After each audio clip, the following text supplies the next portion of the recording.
கொடுத்து விட்டேன். அப்ப ஏற்கனவே நம்ம கொடுத்துட்டார். கவனமா கேட்கணும் செய்தியை. கொடுக்கிறேன்னு சொல்ல, கொடுக்கிறேன்றது வருங்காலம், கொடுத்தேன் இறந்த காலம், கொடுத்துட்டார் நமக்கு ஏற்கனவே. நாம பெற்றுக்கொள்ள முடியாம இருக்கிறோம். காரணம், நமக்குள் இருக்கிற சில கெட்ட ஆவிகள், சில தடைகள் நமக்குள்ள இருக்கிறது. ஆனா கொடுத்து விட்டேன்னு சொல்லும் போது அது எந்த மாற்றமும் இல்லை. தேவன் ஒரு முறை நம்ம ஆசீர்வதிக்க ஆரம்பிச்சால் அது திரும்ப வாபஸ் வாங்குறவர். அது ஒன் வே டிராபிக் தான், ஒருபடி பாதை மாதிரி தான். அவர் மனமாற மனுபுத்திரன் அல்ல, ஒருபோதும் மனசு மாற மாட்டான். நம்மளை அழைச்சிருக்காரு, நம்ம ஆசீர்வதிக்கத்தான் நம்மளை அழைச்சிருக்காரு. அதுல எந்த மாற்றமும் இல்லை. பல கோடி மக்கள் மத்தியில, இந்த தேசத்துல பல கோடி மக்கள் இருக்கிறாங்க. ஆனா நம்ம எங்கேயோ ஒரு மூலையில் இருக்கிற குக்கிராமத்தில் இருக்கிறோம். நம்ம தேவன் கண்டு கொண்டாருன்றார். நாம் எவ்வளவு பாக்கியவான்கள். நல்லா யோசிச்சு பாருங்க. கர்த்தர் எவ்வளவு நல்லவர்.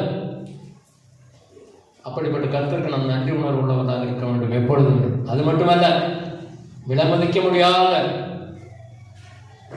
இந்த வேத புத்தகத்தை சுமக்கிற பாக்கியத்தை தேவன் கொடுத்திருக்கிறார். இது யாருக்குமே கிடைக்காத பாக்கியம். வேத புத்தகத்தை கையில் எழுதுகிற பாக்கியம் எல்லாத்துக்கும் கிடைக்காது, நமக்கு கொடுத்திருக்கிறார். இதை சுமப்பதே ஒரு பெரிய பாக்கியம், இதை சுமப்பதே ஒரு பெரிய மகிமை. இந்த புத்தகத்தை கையில் ஏந்தி,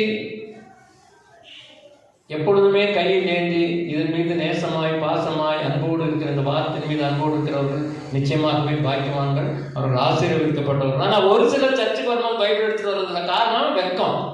மற்றவர்கள் பார்த்தா கேள்வி செய்வாங்க. நான் அப்படிதான் இருந்தேன் ஒரு காலத்தில். ஆனால் அதனால பார்த்த வேதனைகள் நிம்மதி சமாதானத்தையும் கெடுத்தது. ஏன்னா இதில் அந்த அளவுக்கு எல்லாமே இருக்குது. எல்லா ஆசீர்வாதங்களும், நமக்கு என்ன தேவையான வழிமுறைகள் எல்லாமே இருக்குது. அதான் என் அனுபவத்தில் சொல்கிறேன். பைபிள் என்பது நம்மை தூய்மைப்படுத்துகிறது, நம்மை பரிசுத்தப்படுத்துகிறது, நம்மை நேரான பாதையிலே வழிநடத்துகிறது. நாம் பிரயாசப்படுகிற இந்த பரலோகத்துக்கு நாம் எதுக்காக இப்படி கூடி ஒவ்வொரு வாரமும் கூடி இந்த உபதேசங்களை கேட்டு அவர் ஆராதனை பண்ணி அவரை மேன்மைப்படுத்துகிறோம்? பரலோகம் போகிறதுக்காக தான், இங்கே ஜீவிக்கிறதுக்காக அல்ல. இங்கே நமக்கு ஆசீர்வாதங்கள் அதிகமாச்சுன்னா பரலோகத்தில் நம்ம நரகத்துக்கு தான் போவோம். ஏன்னா இங்கே ஆசீர்வாதம் அதிகமாக, ஆசீர்வாதம் மேலே விருப்பம் போயிடும், தேவன் மீது விருப்பம் இருக்காது. ஐஸ்வர்வான் எங்க போனான்? நரகத்துக்கு போனான்.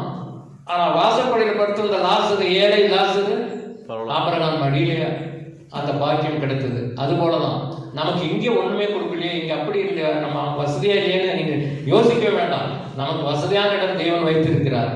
இங்கே இதை தூக்க வெட்கப்படுகிறவர்கள், இந்த வேதத்தை தூக்கி சுமக்க வெட்கப்படுகிறவர்கள் வாழ்க்கை முழுவதுமாய் வெட்கப்பட்டு போவார்கள். எல்லா வசதியும் அவங்களுக்கு வெட்கம் தான். ஏன்னா இது அந்த அளவுக்கு ஒரு சத்தியமான வார்த்தை. சத்தியத்தை அறிவீர்கள், சத்தியம் உங்களை விடுதலையாகும். சரி, இதுக்கெல்லாம் நான் தகுதியுள்ளவனா தான் இருக்கிறேன். ஆனாலும் ஏன் சோதனை வருகிறது? இப்ப சொன்ன காரியங்கள் எல்லாம் கரெக்டாக ஜெபிக்கிறேன், நான் வேதம் படிக்கிறேன், கரெக்டா சர்ச்சுக்கு வரேன், ஆராதனை கரெக்டா கலந்துக்கிறேன், இருந்தாலும் எனக்கு சோதனை ஏன் வருகிறது? சங்கீதம் 11ஆம் அதிகாரம் 5ஆம் வசனம், 676ஆம் பக்கம். சங்கீதம் 11:5.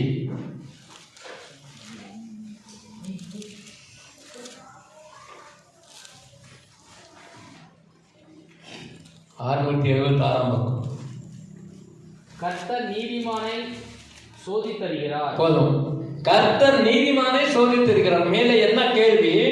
ஏன் எனக்கு சோதனை வருது? அப்ப சோதனை யாரை சோதிக்கிறாரு? நீதிமானை சோதிக்கிறாரு. இப்ப சாதாரணமாக எல்லாருக்குமே நான் ஏன் சோதிக்கப்படுகிறேன், நான் ஏன், எனக்கு மட்டும் ஏன் வேதனை, இப்படி ஒரு கேள்வி நிறைய பேர் மனசுல இருக்கும். உங்களுக்கும் இருக்குது, நான் செய்தி கொடுக்குற எனக்கும் இருக்குது. ஒரு சில நேரத்தில் அது மாதிரி இருக்குது. கர்த்தருக்கு உண்மையாக வாழாத எத்தனையோ பேர் வெளியே நல்லா இருக்கிறாங்க. ஆனால் கர்த்தரே நம்பி இருக்கிற நமக்கே இந்த மாதிரி சோதனையும் வேதனையும். ஒருவேளை பிசாசு இந்த சோதனை கொண்டு வரானா? ஆனால் வேதம் சொல்கிறது தேவனும் நம்மை சோதித்தருகிறார். தேவனும் சோதிக்கிற காரியங்கள் உண்டு. ஆனால் அவர் சோதிக்கிற காரியம் பின்னால் அது நன்மையான முடியும். இப்போ நம்ம மேல அவர் வைத்திருக்கிற அன்பினால்தான் பாவத்திலிருந்து நம்மை ரட்சித்தார். நாம் அவரை தேடி போகவில்லை, அவர் நம்மை தேடி வந்தார். அல்லேலூயா. யாருக்குமே வேண்டாதவர்களாக இருந்த நம்மை அவருக்கு வேண்டும் என்று அழைத்துக் கொண்டார். அல்லேலூயா.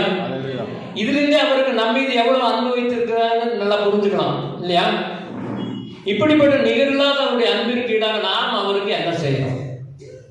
அதுதான் தேவனுடைய கேள்வி. நம்ம என்ன கேட்கிறோம்? ஏன் எனக்கு சோதனை வருது? ஆனா ஆண்டவர் கேட்கிறாரு, இவ்வளவு மேல அன்பு வச்சிருக்கிற நீ என்ன எனக்கு செய்த?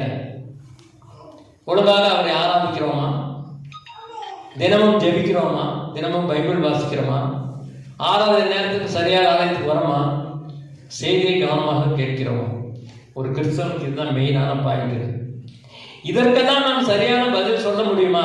நீங்களே யோசிச்சு பாருங்க. நம்முடைய அன்பை சோதிக்கத்தான் சில சோதனைகளை நம் வாழ்க்கையில் தேவன் அனுமதிக்கிறார். இப்போ அன்பை வெளிப்படுத்துறதுக்கு எத்தனை சாதாரணமாக நம்ம சபையில காணிக்கை கொடுக்குறோம். இந்த காணிக்கையும் நம்மளுடைய அன்பை பார்க்கிறார். நம்ம 10 ரூபா கொடுக்குறது இப்போதான் கொஞ்சம் ஒரு சேஞ்ச் ஆயிருக்கு நம்ம சபையில். 10 ரூபா கம்மியாகி 20 ரூபா ஜாஸ்தி ஆகுது. இது ஒரு முன்னேற்றம் தான். ஓரளவுக்கு வார்த்தைகள் உங்கள் இதயத்தில் கிரியை செய்யுது. ஆனால் முந்தின வாரம் யாரோ ஒருத்தர் போட்டிருந்தாங்க 10 ரூபா நோட்டு. இதே மாதிரி 10 ரூபா நோட்டு சுருங்கி கிருங்கி ரிசர்வ் பேங்க்ல கூட எடுக்க மாட்டோம். மூஞ்சில் தூக்கி அடிச்சிருவோம். 2 போட்டு ஒட்டிச்சுக்காங்க. இதெல்லாம் ஒட்டி நம்ம ஆண்டவரன் அவ்வளோ தருதான், அவ்வளோ இல்லாதவனா? உன்னோட 10 ரூபா நீ செல்லாத 10 ரூபா கொடுத்தா தான் அவரை வாழணுமா? யோசனை பண்ணி பாருங்க. அப்படி இருக்கிறவங்க காசு போடாதீங்க. முடியல, ஆண்டவருக்கு தெரியும் உங்களால் போட முடியலன்னு. ஆனால் இருக்கும், வேற நல்ல பணம் இருக்கும். ஆனால் அது 100 ரூபா நோட்டாக இருக்கும், 50 ரூபா நோட்டாக இருக்கும். அதனால கிழிஞ்சு போட 10 ரூபாய்க்கு போடுறது. இதுதான் நன்பின் அளவு. 50,000 கொடுக்குறவங்களும் இருக்காங்க நம்ம சர்ச்சுக்கு. நேற்று நானும் நம்ம பாஸ்டரும் செந்தில் கடைஞர் பேசிட்டு இருக்கும்போது ஒரு சகோதரன் வந்தார். இப்போ அர்ஜென்ட்டுக்கு சர்ச்சுக்கு ஏதாவது வேணுமா அப்படின்னு கேட்குறாரு. எப்போதுமே கேட்டு தான் கொடுப்பான். கேட்டான். என்னோட அப்பப்போ 10-5 கேட்குறதுன்னு நான் ஒரே விட்டு போட்டேன். வெயில் காலம் வந்துப்பா, சீலிங் போடணும், ஜனங்க உட்கார முடியாது வெயில் காலத்தில். சப்போஸ் கரண்ட்டு போயிடுச்சுன்னா உட்கார முடியாது. சீலிங் போடணும், எவ்வளோ ஆகும்? 1 லட்ச ரூபா ஆகும் சீலிங்க்கு, லைட், இந்த மாதிரி லைட் செட்டிங்க்கு, பெயிண்ட்டுக்கு எல்லாம் சேர்த்து 1 லட்ச ரூபா ஆகும் அப்படின்னு நான் சொன்னேன். சரி, நான் ட்ரை பண்ணுறேன், என்னோட பார்த்து ஏதாவது சொல்லுங்க. சரி, நீ ஒரு 65,000 சீலிங் மட்டும் போட்டு கொடுத்துரு, அப்புறம் அவங்க நான் கேட்டு வாங்கிக்கிறோம்னு சொல்லி சொன்னேன். சரி.